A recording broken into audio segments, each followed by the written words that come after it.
Every conspiracy begins with a question someone wasn't supposed to ask.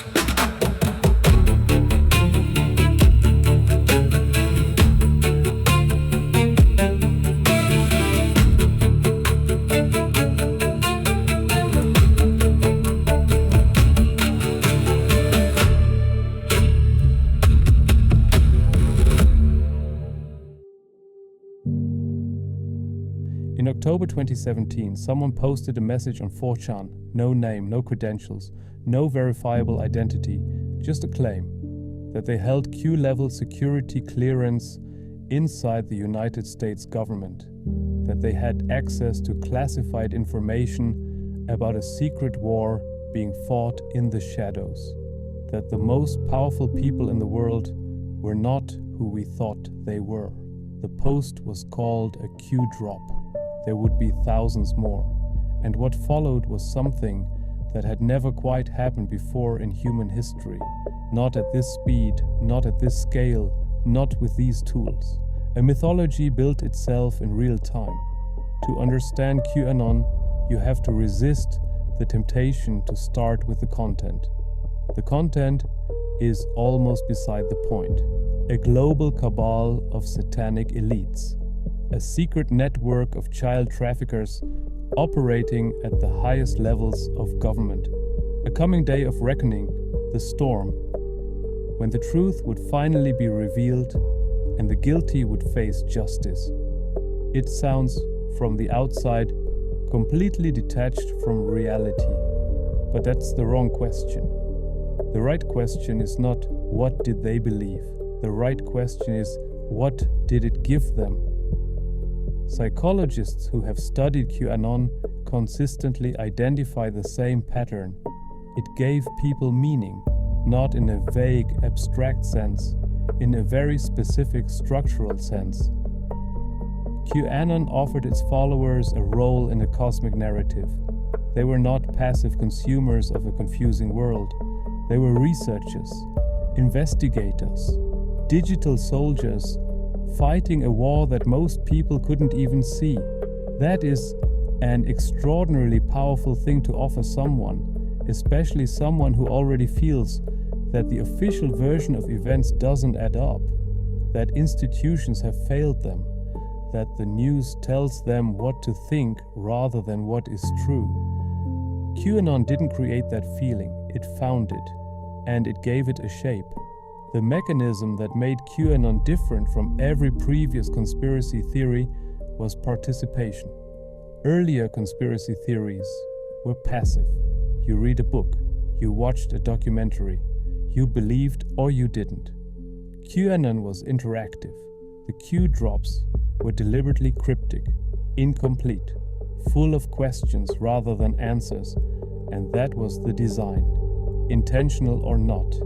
Because it meant followers had to interpret them, had to research, had to connect the dots themselves.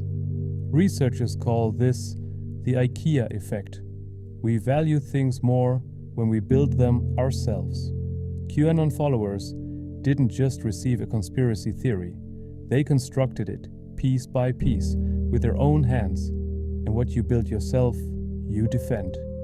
The platform that carried QAnon was not dark or hidden. It was Facebook, it was YouTube, it was Twitter. A 2020 study by the Stanford Internet Observatory documented how QAnon content moved from fringe forums to mainstream platforms through a predictable sequence. First the dedicated communities, then the wellness groups, the patriot pages, the homeschooling networks, the Christian conservative circles. It didn't arrive as QAnon, it arrived as questions. Have you looked into this? Do your own research. Why won't they talk about this? By the time someone encountered the full mythology, they had often already accepted the emotional logic that underlies it. The institutions lie, the media covers things up. Some people know the truth and others don't. QAnon was the destination. The journey had already begun somewhere else.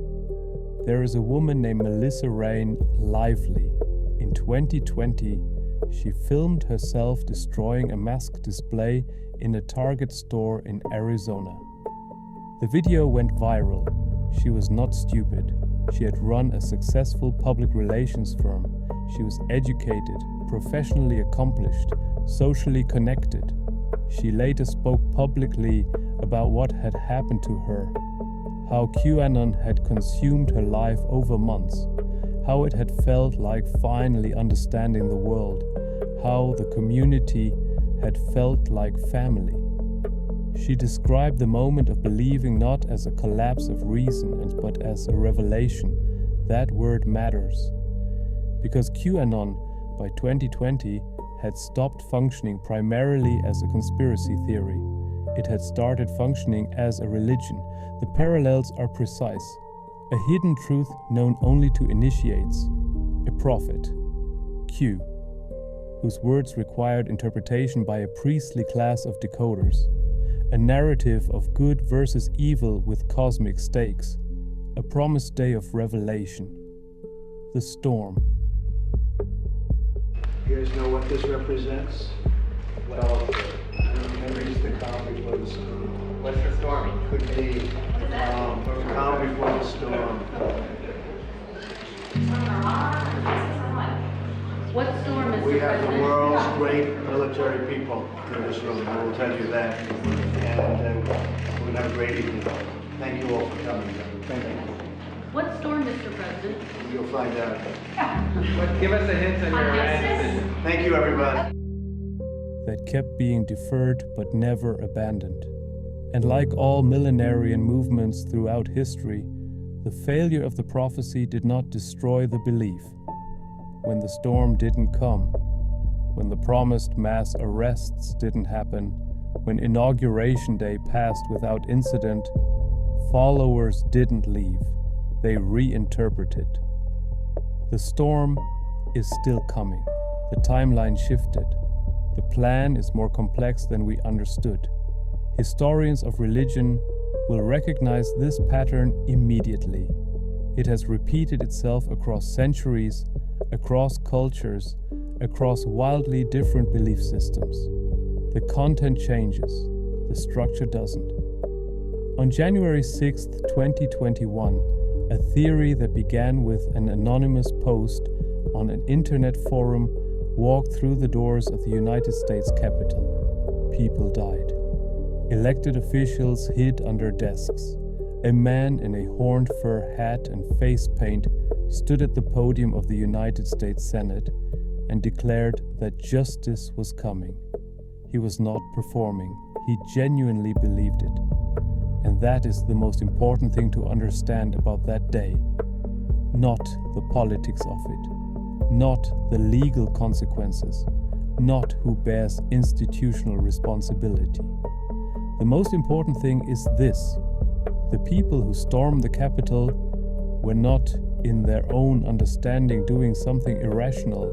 They were responding rationally to the reality they inhabited. A reality that had been constructed piece by piece, drop by drop, share by share, over 4 years. They were following the logic of the world they lived in. The question is how that world got built, and who benefits when it does.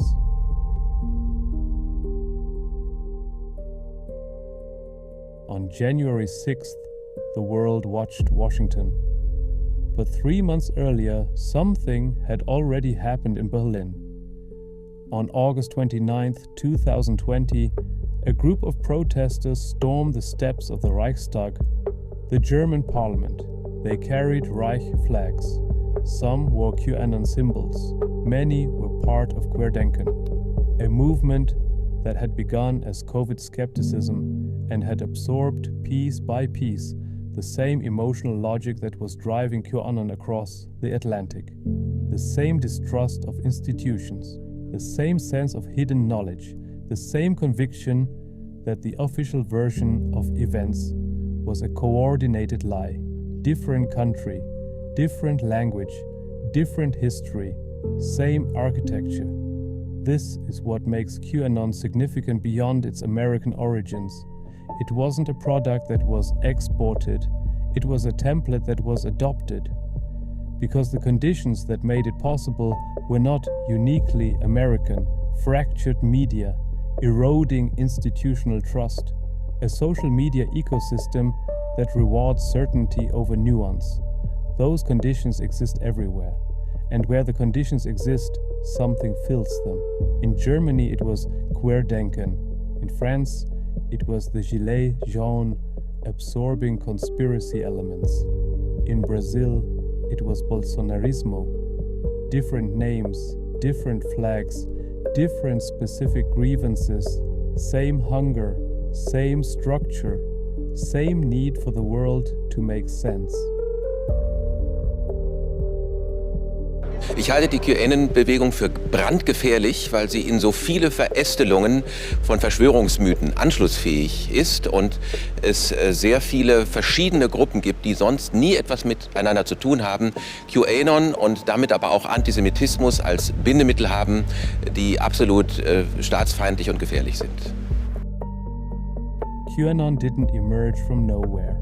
It emerged from a specific ecosystem, a media environment fractured along ideological lines, a social media architecture that rewards outrage and punishes nuance, a political culture that had spent decades telling half the population that the other half was not just wrong but evil and deliberately deceptive.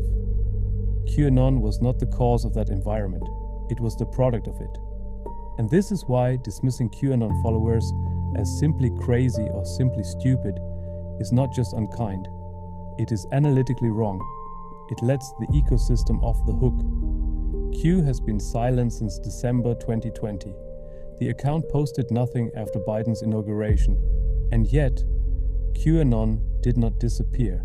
It evolved. It shed the specific mythology and kept the emotional logic, the distrust of institutions, the sense of hidden knowledge, the identity of the awakened versus the asleep. Those elements migrated into anti-vaccine movements, into election denial, into a dozen other communities that share the structure without the name. This is what happens when a belief system reaches a certain scale. It stops being about the original claim. It becomes infrastructure for a particular way of seeing the world, one in which official sources are suspect by definition, in which patterns always have authors, in which the truth is always somewhere other than where you're told to look. So what do you do with that? The same thing we said about flat Earth. You could mock. It's available. There is no shortage of material. Or you could ask what QAnon was actually telling us. Not about secret cabals or hidden wars, about loneliness, about the human need to matter, to be part of something larger, to have a role in a story that makes sense of a world that increasingly doesn't, about what happens when that need goes unanswered by the institutions that were supposed to answer it. Something always fills the space. QAnon filled it for millions of people. The question, the same question we end every episode with, is not how we mock the people it filled it for. The question is what we build instead.